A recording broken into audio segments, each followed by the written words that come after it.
अब आप बताइए, दिल्ली में अरविंद केजरीवाल जी ने भ्रष्टाचार मिटाया क्या? मिट गया?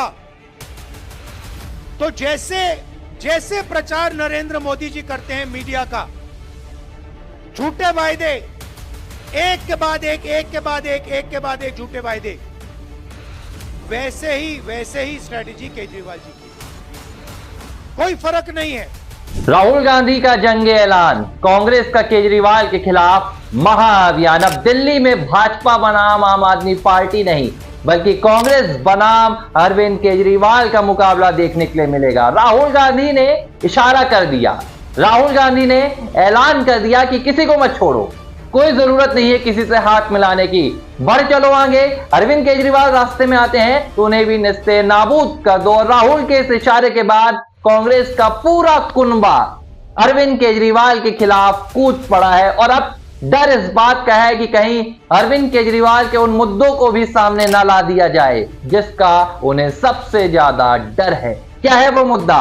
क्यों अरविंद केजरीवाल अब राहुल गांधी की पहली रैली के बाद से घबराए हुए नजर आ रहे हैं? क्यों कांग्रेस अचानक अरविंद केजरीवाल के खिलाफ चारों तरफ से कूद पड़ी है? पूरी कहानी पता चलेगी, स्टोरी के आखिर तक बने रहिएगा। नमस्कार, लिबरल टीवी देख रहे हैं आप, मैं हूं आर मोहन तिवारी।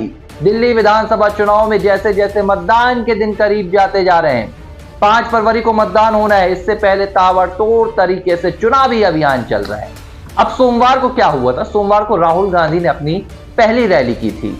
कहां की थी? दिल्ली के सीलमपुर इलाके में की थी। जबरदस्त मजमा लगा हुआ था लोगों का, मुस्लिम बाहुल क्षेत्र, कांग्रेस का कोर वोट बैंक, और उम्मीद थी कि राहुल गांधी यहां पर अरविंद केजरीवाल के साथ सॉफ्ट कॉर्नर पेश आएंगे या राहुल गांधी धुआंधार तरीके से अटैक करेंगे। अब राहुल गांधी ने क्या किया? राहुल गांधी ने ना तो पहली रैली में अपने सॉफ्ट कॉर्नर अपनाया, ना अरविंद केजरीवाल के खिलाफ धुआंधार तरीके से अटैक किया, लेकिन जंग ऐलान कर दिया, क्योंकि राहुल ने बख्शा भी नहीं, राहुल ने केजरीवाल को छोड़ा भी नहीं। राहुल गांधी ने अरविंद केजरीवाल को आरक्षण विरोधी बता दिया। राहुल गांधी ने कह दिया कि भाई दिल्ली में भ्रष्टाचार कम हुआ कि नहीं हुआ। सीधे तो अरविंद केजरीवाल को भ्रष्टाचारी नहीं कहा, लेकिन इशारों में केजरीवाल के खिलाफ बड़े आरोप लगा दिए। हालांकि थोड़ा सा सम्मान बचा कर रखा। जब भी राहुल गांधी ने केजरीवाल का नाम लिया तो केजरीवाल जी लगाया। यह भी कह दिया कि जिस तरह नरेंद्र मोदी झूठे वादे करते हैं, जिस तरह नरेंद्र मोदी जनता से झूठ बोलते हैं, केजरीवाल जी भी वैसे ही झूठ बोलते हैं। अब सवाल ये कि अरविंद केजरीवाल का क्या होगा और अरविंद केजरीवाल क्यों घबराए हैं? अब जब पूरी कहानी यहां पर समझ में आएगी आपको, क्योंकि अरविंद केजरीवाल को यह उम्मीद थी कि भाई राहुल गांधी जो है ना, वो अपने इंडिया अलायंस के गठबंधन के साथी के साथ में ऐसा बर्ताव नहीं करेंगे, यानी कि अरविंद केजरीवाल के खिलाफ खुलकर नहीं आएंगे। लोकसभा चुनाव में राहुल गांधी अरविंद केजरीवाल का समर्थन कर रहे थे। भाई सुनीता केजरीवाल, सोनिया गांधी, मुलाकातें, तमाम एक अलग ही सियासी तस्वीर थी। लेकिन अब अभी क्या हुआ था? अजय माकन का एक बयान आया था, ये चुनावी तारीखों के ऐलान के पहले आया था। अजय माकन ने देशद्रोही किसे कहा था? अरविंद केजरीवाल को। अब इसके बाद अरविंद केजरीवाल ने कांग्रेस को पत्र लिखा था। भाई कांग्रेस हाईकमान से भी बोला था कि अजय माकन के खिलाफ कार्रवाई करो। अजय माकन ने कहा था कि आज मैं देशद्रोही कह रहा हूं, कल एक पीसी करूंगा, यानी कि प्रेस कॉन्फ्रेंस करूंगा और अपने सबूत भी पेश करूंगा। लेकिन अजय माकन ने ऐसी कोई भी पीसी नहीं की थी, जिससे यह साफ हुआ कि भाई लगता है कि कांग्रेस के हाईकमान ने केजरीवाल के खिलाफ इतना हाई वोल्टेज टारगेट करने से मना कर दिया। अब केजरीवाल को भी यही लगा, लेकिन राहुल गांधी ने ऐसा कुछ नहीं किया। राहुल गांधी ने अपने सीधे टारगेट पर अरविंद केजरीवाल को रखा और राहुल गांधी ने ऐलान किया, तो इसके बाद पूरा कांग्रेस का कुनबा कूद पड़ा है। अब कांग्रेस की सोशल मीडिया प्रभारी हैं सुप्रिया श्रीनेत, उनके वीडियो भी सामने आए हैं। उन्होंने भी पीसी की है और उन्होंने सीधे अरविंद केजरीवाल के खिलाफ हमलों की बौछार कर दी।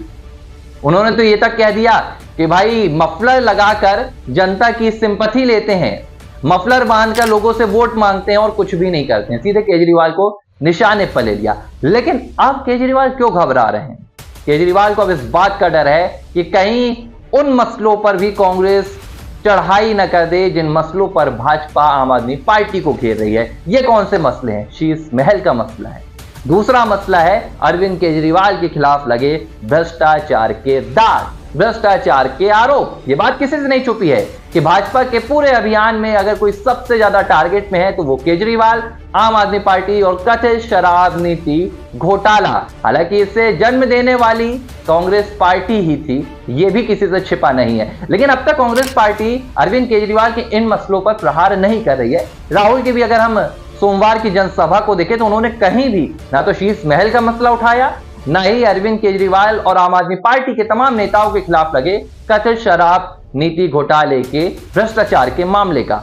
लेकिन अगर ये जंग इसी तरह बढ़ती गई, आम आदमी पार्टी और कांग्रेस के दरमियान ये सियासी लड़ाई अपने पुरजोर तरीके पर आगे बढ़ती गई, तो ये उम्मीद लगाई जा रही है कि भाई कांग्रेस उन मसलों को भी उठाएगी। और अगर ऐसा होता है तो अरविंद केजरीवाल के लिए बड़ा सेटबैक होगा, क्योंकि एक तरफ भाजपा भी वही आरोप लगा रही है, दूसरी तरफ कांग्रेस भी वही आरोप लगा रही है। तो केजरीवाल के लिए कहीं ना कहीं मुकाबला बेहद इस बार कठिन हो रहा है, मुश्किल हो रहा है। केजरीवाल ने अब इसका पलटवार भी किया है और उन्होंने कहा है कि मैं देश बचाने की लड़ाई लड़ रहा हूं और राहुल गांधी पार्टी बचाने की लड़ाई लड़ रहे हैं। राहुल गांधी भी मुझे गंदी गंदी गाली दे रहे हैं। हालांकि राहुल गांधी ने कौन सी गंदी गाली दी है ये केजरीवाल ने तो नहीं बताया, लेकिन उन्होंने कहीं ना कहीं राहुल गांधी पर सीधे हमले करने से अभी भी बचने की कोशिश की है। तो अब नजरें हैं राहुल गांधी की दूसरी रैली, और जब प्रियंका दिल्ली में एंट्री लेंगी तो क्या माहौल होगा। तब तक आप लिबरल टीवी देखिए, हमारे साथ खबरों और स्टोरीज पर बने रहिए।